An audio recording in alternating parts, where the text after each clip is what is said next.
Pues muy bien, estamos, la semana pasada yo envié un email a los ancianos diciendo que lo de la abundancia y todo lo que iba a suceder en nuestras vidas en Cindy y yo ha cambiado drásticamente y ahora tengo tiempo libre.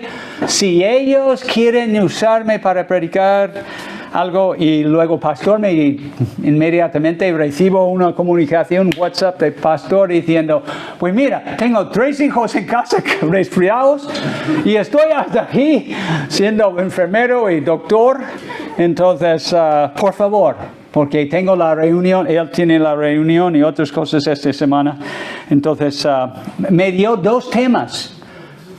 El primero era el papel de la mujer en la iglesia. ¡Qué fácil! Cuando yo llegué aquí, voy a decir, no voy a predicar sobre el papel de las mujeres en la iglesia, pero digo eso.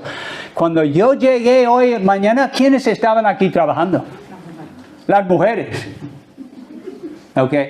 Ninguna iglesia puede existir muy bien sin muchas mujeres participando. Now, podemos discutir sobre su papel, pero digo, las mujeres son un bien activo muy importante para la iglesia y por eso Jesucristo salvó bastante de ellas, pero tienen su papel y no, el pastor va a predicar sobre esto. Yeah.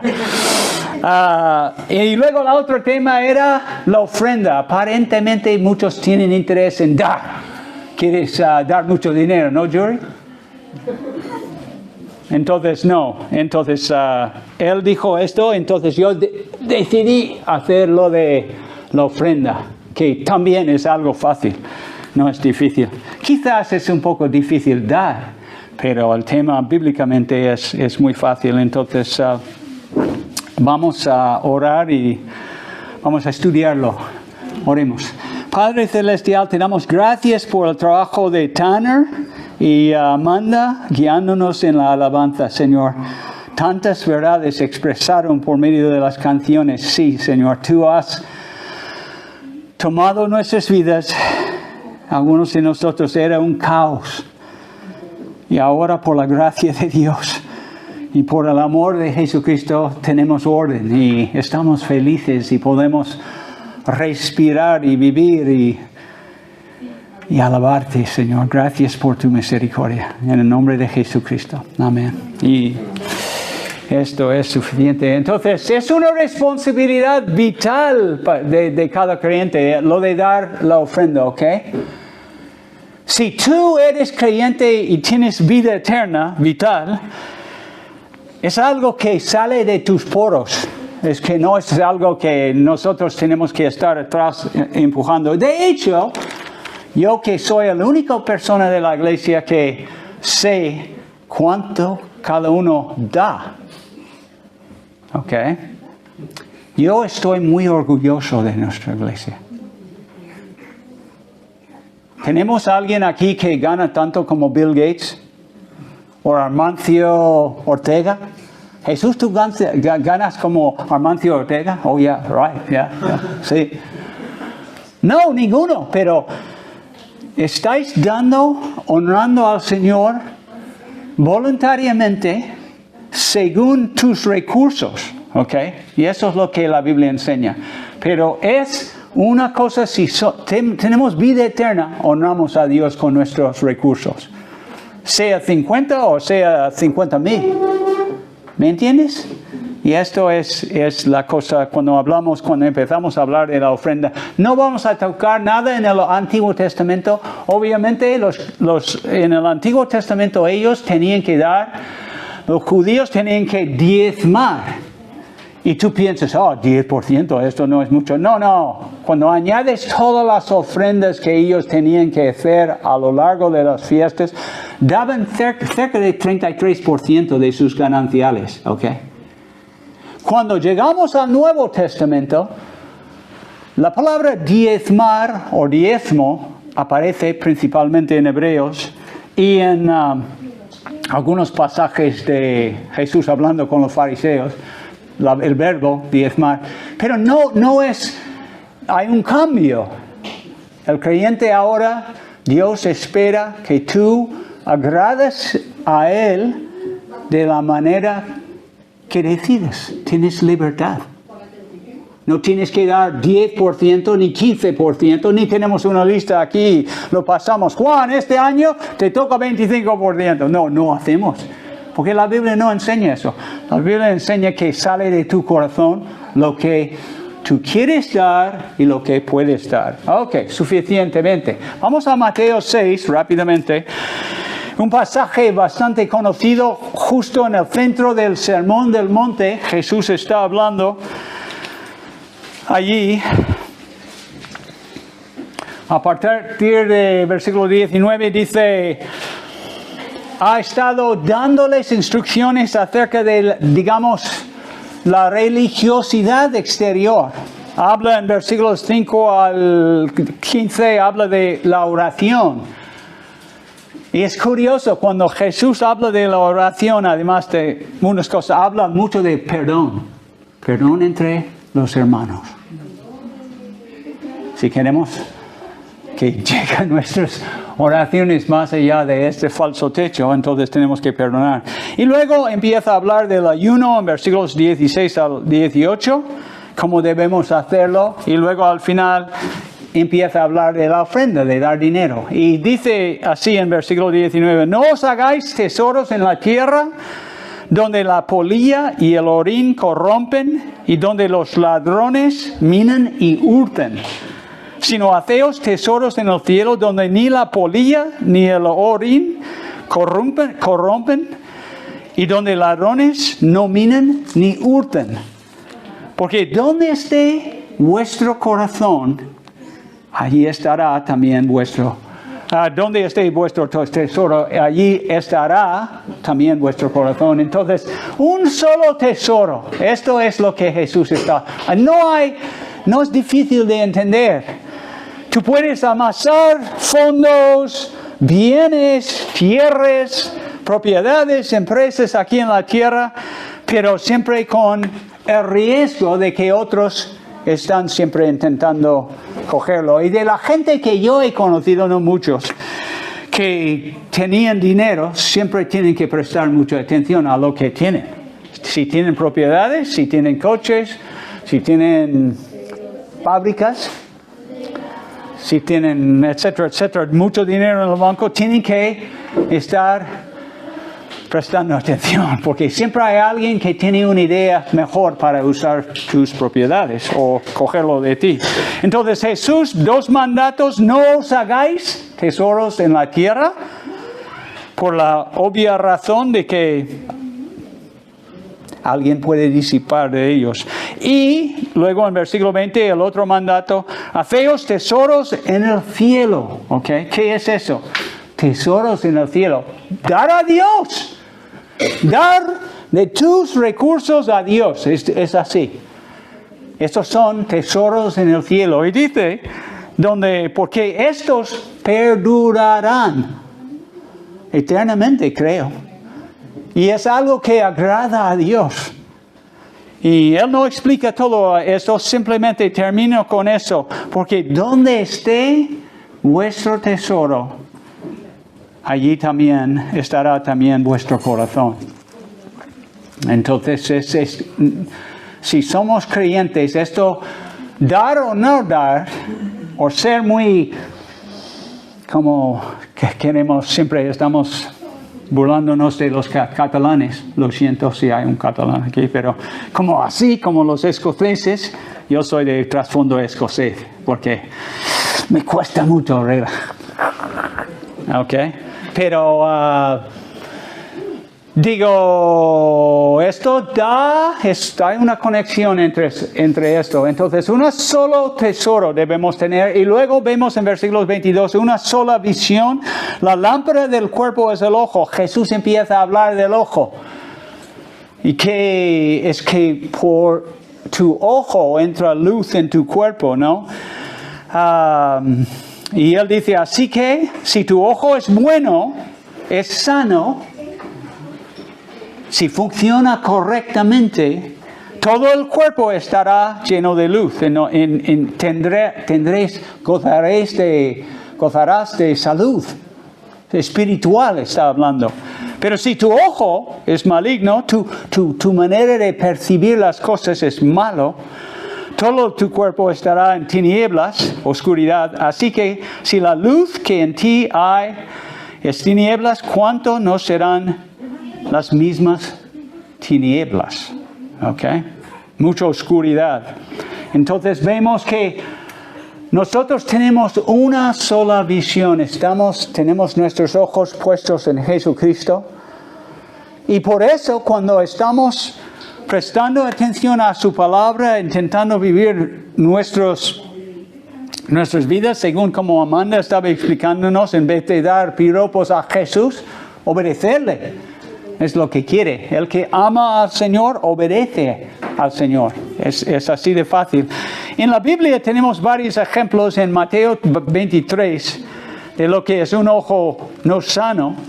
En el mismo Evangelio, en Mateo 23, a partir del versículo 16, Jesús, en esta sección de las Escrituras, cuando hay muchos ay de los fariseos, ¿no? Ay de vosotros, pero en versículo 16 empieza con una frase repetida. Ciegos, guías ciegos, dice en versículo 16, llamando a los fariseos, los escribas, los líderes religiosos, guías ciegos. Versículo 17, insensatos y ciegos. Versículo 24, guías ciegos que coláis el mosquito y tragáis el camello, etcétera, etcétera. 26, fariseo ciego, ¿ok?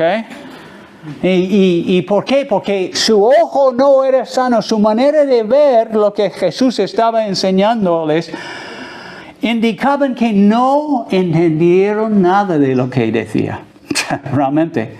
Y por eso rechazaban a Jesucristo. Entonces nosotros tenemos que tener una sola visión. Jesucristo tiene razón y estamos siguiendo a Él. Lo que Él dice, vamos a hacer. En un momento vamos a ver lo que dice acerca del dinero. Y al final vemos un Señor en versículo 24. Es casi como el resumen de estos versículos 19 al 23. Ninguno puede servir a Dios a dos señores, porque o aborrecerá al uno y amará al otro, o estimará al uno y menospreciará al otro. No podéis servir a Dios y a las riquezas. No, Mamón, el Dios de las riquezas. No, imposible. O este o este. Esto es la idea. Un solo. Esto es la manera de agradar a Dios con la ofrenda, es honrarle. Cantamos aquí hoy por la mañana que Él es digno, pues tenemos que honrarle. Ser singulares en nuestra devoción a Jesucristo. Hay mucho que podemos decir. Es obvio en las Escrituras, no solamente en los Evangelios como aquí, pero en Mateo 19 vemos que hay una clara conexión entre posesiones, riquezas, dinero, etcétera, etcétera, y la salvación. Porque ¿qué ocurrió en la vida del joven rico? ¿Recuerdas? Allí a partir del versículo 16, él vino, él le preguntaba a Jesús, ¿qué tengo que hacer para tener la vida eterna? Y después de hablar de los 10 mandamientos, muy bueno, y el chico no lo cogió, el hombre no era capaz, tenía ojo malo, no entendió lo que el Señor estaba intentando enseñarle.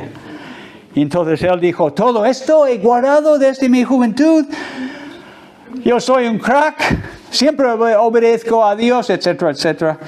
Y Jesús dice entonces en 21, Jesús le dijo, si quieres ser perfecto, anda, vende todo lo que tienes y dalo a los pobres y tendrás tesoro en el cielo.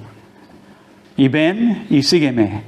Y oyendo al joven esta palabra se fue triste porque tenía muchas posesiones, ¿ok?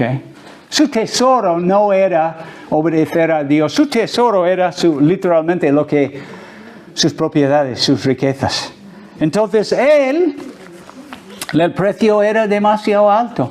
En su caso, Quizás Dios no lo hace la misma prueba con cada uno de nosotros, pero hay una clara conexión entre nuestra perspectiva del dinero, de lo que yo tengo, etcétera, etcétera, y la salvación. Y vemos otro ejemplo en Lucas 19. Y tú recuerdas la historia de Zaqueo, uno de nuestros favoritos. Zaqueo era un hombre rico también, igual como el joven rico. Y Zaqueo era el jefe de los publicanos, dice en versículo 2 del capítulo 19 de Lucas, y rico. Y él procuraba ver a Jesús, subió a un árbol sicómoro, ¿no? Y estaba esperando a Jesús, y cuando tú sabes la historia, cuando Jesús pasó por allí, dijo a Zaqueo, date prisa, desciende ahora, porque hoy es necesario que pose yo en tu casa. Entonces él descendió, Zaqueo, y a prisa, y le recibió gozoso. Y al ver eso, todos murmuraban diciendo que Jesús había entrado a posar con un hombre pecador. ¿Para quiénes ha venido Jesús a la tierra? ¿A rescatar a quiénes? Los pecadores. Los pecadores. Si una persona no está dispuesta a admitir que ha fracasado delante de Dios y no era capaz de saltar encima del listón de Dios, la santidad de Dios, y sigue rechazando el concepto de que Jesús es el único Salvador, no puede ser salvo. Jesús solo salva pecadores. Y esto es tan básico, y dice aquí en capítulo 1 de 1 de Timoteo, palabra fiel y digna de ser recibida por todos, que Cristo Jesús vino al mundo para salvar a los pecadores, de los cuales yo soy el primero. Entonces Jesús aquel día con Zaqueo hacía exactamente su misión. Estaba con muchos pecadores allí. Entonces, después de, supongo, un tiempo de hablar, y Jesús quizás enseñaba en su casa durante un tiempo y comieron y todo esto, pero entonces Zaqueo, versículo 8, puesto en pie, dijo al Señor, he aquí, Señor, la mitad de mis bienes doy a los pobres. La mitad. Era un hombre rico. La mitad de mis bienes doy a los pobres, y si en algo he defraudado a alguno, se lo devuelvo cuadruplicado. Hay una clara conexión, según la Biblia, según el Señor Jesucristo, entre nuestra percepción, nuestro uso de dinero y la salvación. Y si seguimos agarrando a lo nuestro con toda nuestra fuerza, es muy probable que no conocemos de verdad a Jesús. Y yo lo he visto a lo largo de los últimos 40 años en el ministerio varias veces. Digan lo que digan la gente. Si no honran a Dios con una ofrenda, no estoy diciendo que yo tengo el número que cada uno tiene que dar, pero es muy probable que no son creyentes realmente. Quizás profesen, pero no poseen. Y luego los efectos de la salvación. Una vez salvos, los creyentes saben que han sido comprados por el precio, como dice en este pasaje, y pertenecen a Dios. De ese momento nuestra misión es glorificar a Dios, como dice ahí en 1 de Corintios. Es glorificar a Dios, que incluye dar una parte de nuestros gananciales. Para los cristianos nacidos de nuevo, dar una ofrenda es como alabar a Dios o hablar de Jesucristo a los demás. Es quienes somos. Sale de nosotros, ¿ok? Es muy lógico. No es algo que yo tengo que estar siempre hablando de dinero todos los domingos. No lo hacemos aquí. Porque creemos que Dios obra en vosotros. Que su Espíritu que mora en vosotros os motiva a hacer lo que le agrada. Realmente, Pastor y yo y Adam creemos esto. Entonces no estamos siempre hablando de dinero. Confiamos en Dios. Y vosotros, las enseñanzas acerca del dinero. Jesús decía esto en un pasaje En Lucas, dad y os será dado medida buena, apretada, remecida y rebosante, vaciarán en vuestro regazo, porque con la medida con que miráis se os volverá a medir. Muchas veces Jesús usaba esta misma enseñanza, expresión, hablando de juzgar a los demás. Pero en este caso, y en Marcos 4, está hablando de dar, ¿ok? Está hablando de dar, de ser generosos, de dar generosamente, ¿no? Especialmente en Marcos. Y esto es lo que nosotros debemos ser, es muy generosos. Cuando das de corazón a Jesús, tu meta, dice un pastor, no es recibir una bendición, voy a dar esta ofrenda y Dios me va a bendecir y estás motivado así. No, pero la verdad es que Dios sí te va a bendecir. Lo dice en su palabra. Más adelante vamos a estudiarlo. Nunca puedes dar más que Dios. Nunca. Nunca, nunca, nunca. En Proverbios capítulo 11, versículo 25, leemos esta frase.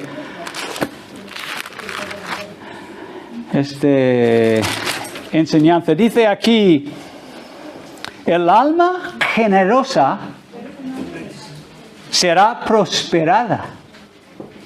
El alma generosa será prosperada, y el que saciare, el que satisface las necesidades de los demás en su alrededor, será, y él también será saciado. Ok, esto es la idea. Dios prospera personas generosas que ayudan a los demás. Y hay muchos pasajes de la Biblia que hablan de eso. Cuando aprendes a ser generoso como de Dios, porque creo que es una cosa que no nacemos así, algunos de vosotros sí, pero la mayoría no, tenemos que aprender a valorar el dinero correctamente. Pero cuando aprendes a ser generoso como Dios, Él promete que terminarás con más que tuviste antes. Y algunos de vosotros estáis mirándome y diciendo, oh, Ricardo, tú no sabes mi vida. ¿Cuántas veces en las Escrituras Dios dijo a diferentes personas muy importantes, Abraham, Jacob, pruébame, a ver lo que yo soy capaz de hacer? En Malaquías, en Habacuc, en varios pasajes en los profetas. Y tú. Y realmente a Pedro también, en un momento vamos a leerlo. Así es la economía de Dios. Nunca podemos darle más que Él nos da a nosotros. Las enseñanzas de Jesucristo acerca de la ofrenda o dar dinero, debemos ser personas deseosos de contribuir, de participar. Y dice aquí, él estaba en Mileto, llamó a los ancianos de Éfeso que vinieran para tener su última predicación a ellos. Y él dice, en una parte del sermón, dice, en todo, yo, Pablo, el apóstol, os mostré que así, trabajando, debéis ayudar a los débiles y recordar las palabras del Señor Jesús, que dijo, más bienaventurado es dar que recibir. Entonces los cristianos, siguiendo el patrón de nuestro Señor, queremos siempre dar. No solamente aquí en la iglesia, en todos los ámbitos. De hecho, es curioso cuando muchas veces uno de los argumentos, si están dispuestos cuando estamos haciendo apologética con personas críticas del cristianismo, defendiendo nuestra fe, es la verdad, la contribución del cristianismo al bienestar de los hombres ha sido incalculable. Los musulmanes tienen un hospital aquí en Alcalá de Henares, en España, en la península ibérica. ¿Han construido uno? Quizá, no lo sé. Los hindúes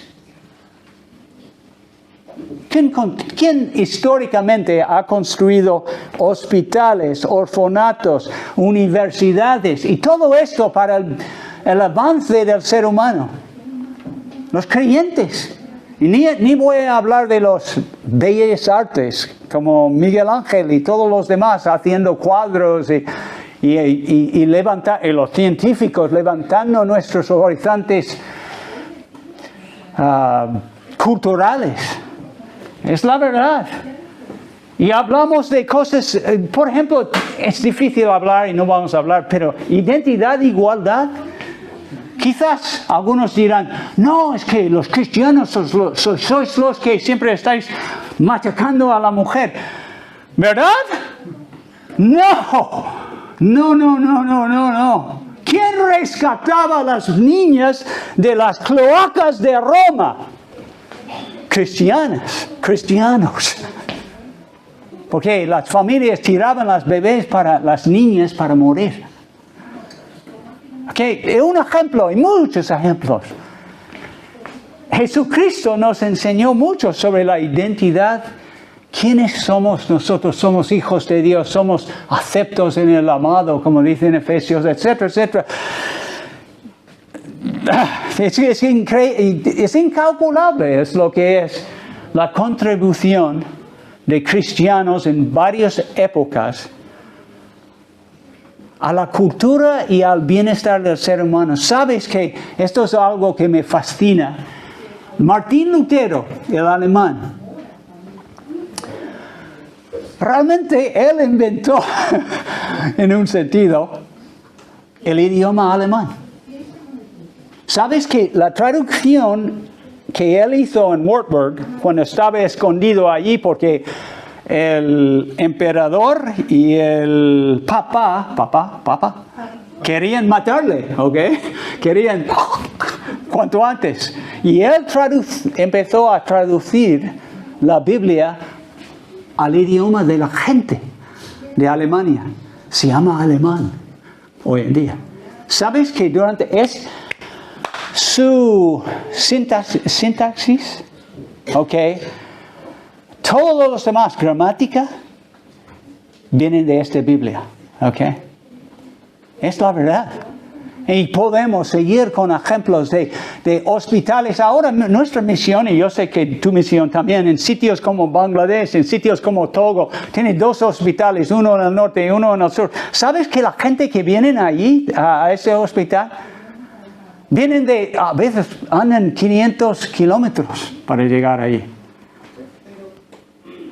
¿Y quién paga las facturas de estos cristianos?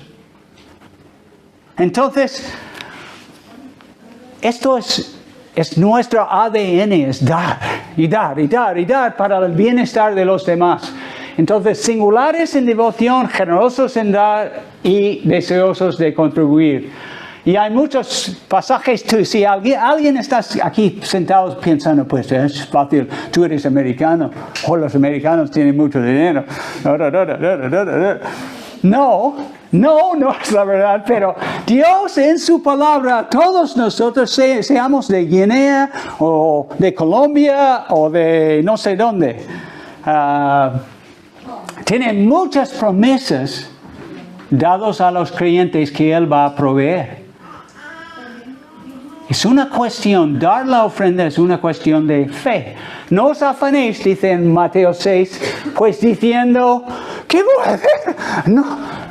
No, mas buscad primeramente el reino de Dios y su justicia y todas estas cosas os serán añadidas. ¿Okay? Es una promesa. Y muchos de nosotros lo repasamos cuando estamos dando nuestra ofrenda. Estoy confiando en Jesús. Él va a proveer suficiente comida para mi familia, suficiente ropa, el dinero para pagar el alquiler, etcétera, etcétera, porque Él es fiel. ¿Ok? Mateo 19. Tú recuerdas después del pasaje con el joven rico, los discípulos después de ver que el joven rico, el principal de una sinagoga, Jesús dice, pues anda, chaval, tú no puedes ser salvo. no vas a heredar el reino de Dios porque tú amas más el mamón, las riquezas, que a Dios. Y luego los discípulos, judíos de pura cepa, mirando esto, decían a Jesús: entonces, ¿quién puede ser salvo, Señor? Y es como Jesús responde a Pedro y le dijo: he aquí, nosotros lo hemos dejado todo, te hemos seguido, ¿qué pues recibiremos nosotros? ¿Vamos a quedarnos o quedar en el mismo sitio que este joven rico?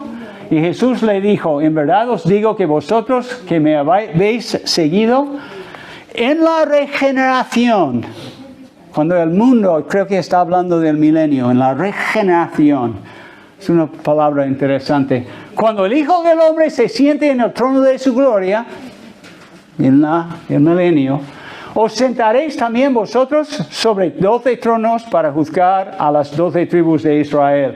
Y recibirá 100 veces más y heredará la vida eterna. Lo que quiero decir con eso son ejemplos solamente de que Dios promete bendecirnos, promete que nuestro trabajo no va a ser en vano, y además nuestras ofrendas tampoco.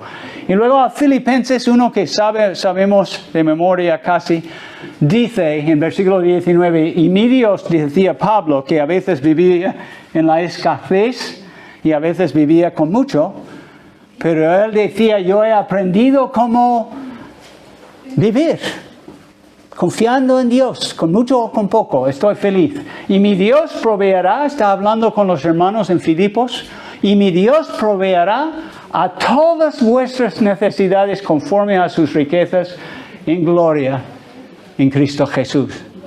¿Crees este versículo? ¿Crees esta promesa? Pues yo sí. Esto es mi plan de pensión. ¿Ok? Invierte más en la causa de Dios.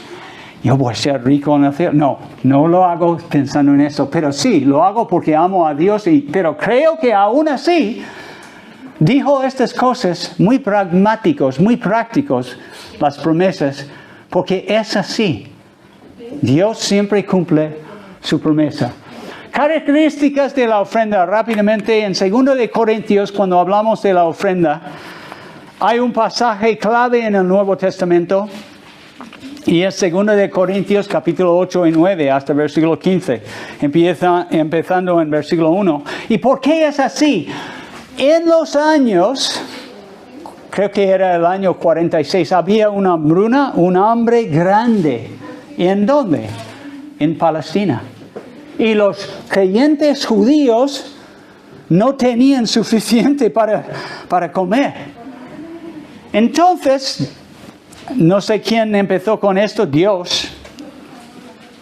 Los hermanos en Macedonia, Filipos, Tesalónica, en la parte del norte, decidieron: pues mira, vamos a tomar, y Corinto también en el sur de Macedonia, decidieron: mira, vamos a tomar una ofrenda y enviarlo por mano de Pablo y Bernabé para ayudarles en este tiempo. Y eso y esta ofrenda está mencionado en muchas partes del Nuevo Testamento. Por ejemplo, en Josefo, un historiador pagano, muy buen historiador, él hablaba de ello. Pero aquí en Hechos 11 dice: pues Agabo llegó allí, que es un profeta, daba a entender por el Espíritu que ciertamente habría gran hambre en toda la tierra. Esto ocurrió durante el reino de Claudio, el año 46, 47, ¿no? Y los discípulos, conforme a lo que cada uno tenía, no conforme a lo que no tenía. Nunca debemos dar dinero si sabemos que tenemos que pagar el alquiler. No. Debemos pagar nuestras deudas, nuestras facturas. Pero según que lo que cada uno tenían, los discípulos, conforme a lo que cada uno tenía, determinaron enviar una contribución para el socorro de los hermanos que habitaban en Judea. Y así lo hicieron mandándolo a los ancianos por mano de Bernabé y de Saulo.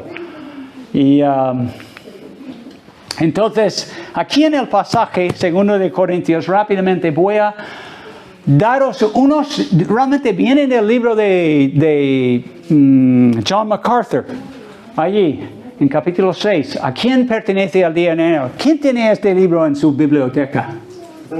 ¿Tú lo tienes?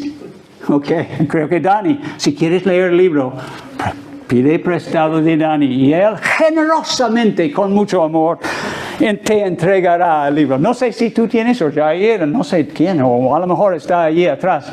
Hay varios libros que he puesto ahí en español que están para usar, para leer, como una biblioteca allí en la estantería allí. Entonces, la primera cosa que vemos aquí en capítulo 8, cuando Pablo hablaba de la ofrenda, usaba la palabra gracia. Versículo 1. Hermanos, os hacemos saber la gracia de Dios que se ha dado a las iglesias de Macedonia. ¿De qué está hablando? Ellos querían dar en su pobreza. Es de gracia.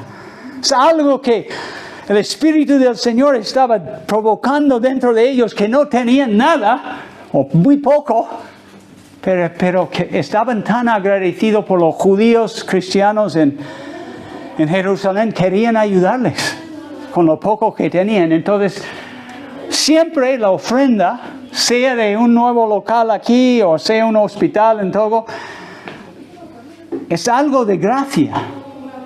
¿Ok? De gracia habéis recibido gratuitamente, dar gratuitamente. Entonces es de gracia, ¿ok? Y en estos otros versículos también, en versículo 6, de manera que exhortamos a Tito para que tal como comenzó antes, asimismo acabe también entre vosotros esta obra de gracia. Versículo 7, lo mismo, por tanto, como en todo abundáis en fe, en palabra, en ciencia, en toda solicitud, vosotros los corintios sois tan ricos en el Señor. Y él dice esto, y en vuestro amor para con nosotros abundad también en esta gracia. Lo que quiero decir, nadie controla este tema, es cosa del Señor. Él obra en nuestros corazones. No es gracia salvadora, no es gracia sustentadora, es gracia que nos enseña a hacer lo correcto, como en Tito 2. Y no vamos a repasar eso. Entonces, está motivado interiormente, sale de aquí. Por eso, yo creo en la salvación, yo creo que vosotros habéis sido salvos, yo creo que sois hijos de Dios, yo creo que el Espíritu de Dios trabaja en tu corazón y además como el tesorero, no tesorero, pero el que cuenta las ofrendas. Entonces yo sé que vosotros honráis al Señor. Yo soy más creyente ahora, porque funciona. ¿Alguien te ha ido a tu iglesia? Mira, Jair, tú no estás dando suficientemente, entonces, no. Confiamos en el Señor, sabemos que Él hace perfectamente su plan. Entonces, esto es como funciona, es gracia de Dios y funciona. Y supera las circunstancias difíciles. Y tengo que terminar rápido. Versículo 8.2. Y es bueno saber que los hermanos en Filipos y también en Tesalónica, como dice en versículo 2, que en grande prueba de tribulación, además de ser perseguidos, la abundancia de su gozo y su profunda pobreza, no dice sois de media clase o algo, no, dice pobreza, abundaron en riquezas de su generosidad. Okay, es otra cosa, es que, y sabemos, los que hemos trabajado en el ministerio, la mayoría de los ministerios en el mundo, los que los apoyan y causan que las iglesias fructiferen o prosperen, son gente como nosotros. No son los ricos. ¿Hay algún Armancio Ortega aquí hoy? No. Ok, Elon Musk, ¿Quiere apoyar la causa cristiana? No. El de Tesla, que envía cohetes al aire. No, aunque tiene billones y billones, no. Es vosotros, es nosotros. Nuestra parte. Algunos más, algunos menos, pero participamos. Y esto glorifica a Dios y agrada a Dios, ¿ok? Y supera las circunstancias difíciles, como en el caso de estas iglesias. Se hace con gozo, es fácil. No, Dios dice aquí, capítulo 9, versículo 7, un versículo muy conocido, cada uno dé como propuso en su corazón. No 10%, no 15%, lo que tú decides delante de Dios. Algunos de vosotros tenéis más fe que otros. Algún hermano o hermana dirá, pues yo voy a dar 25% este año. Había un hombre en Texas hace años que él decidió probar al Señor. Y era un hombre que trabajaba mucho. Y al final yo creo que daba, ¿cómo se llama, Tanner? Este señor en Texas. Pero daba casi 60 o 70% de sus gananciales y era rico cada año. Y no iba publicándolo ni nada, pero sí. ¿Ok? Porque él tenía más fe que Ricardo. Yo nunca he dado 70% de... Nunca. ¿Ok? Y él lo que dice, no debemos dar con tristeza ni por necesidad, porque Dios ama al dador alegre, gozoso. ¿Ok? Muy importante. Y se hace con generosidad, eso sí. Se hace a veces con sacrificio con los hermanos, como los hermanos allí en las iglesias de Macedonia. Pero siempre en concordancia con lo que tenemos. No lo que no tenemos. Y Pablo en versículos 12 y 15 aquí en capítulo 8 dice eso. Él está explicando a los hermanos, yo no espero que vosotros vendéis vuestras casas.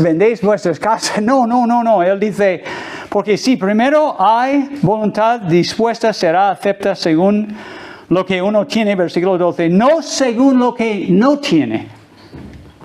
Porque yo no digo esto para que haya, para otros, los de Jerusalén, holgura, abundancia, y para vosotros, estrechez, escasos recursos. No es lo que busco aquí, sino para que en este tiempo, con igualdad, la abundancia vuestra supla la escasez de ellos en Jerusalén, para que también la abundancia de ellos supla la necesidad vuestra, para que haya igualdad.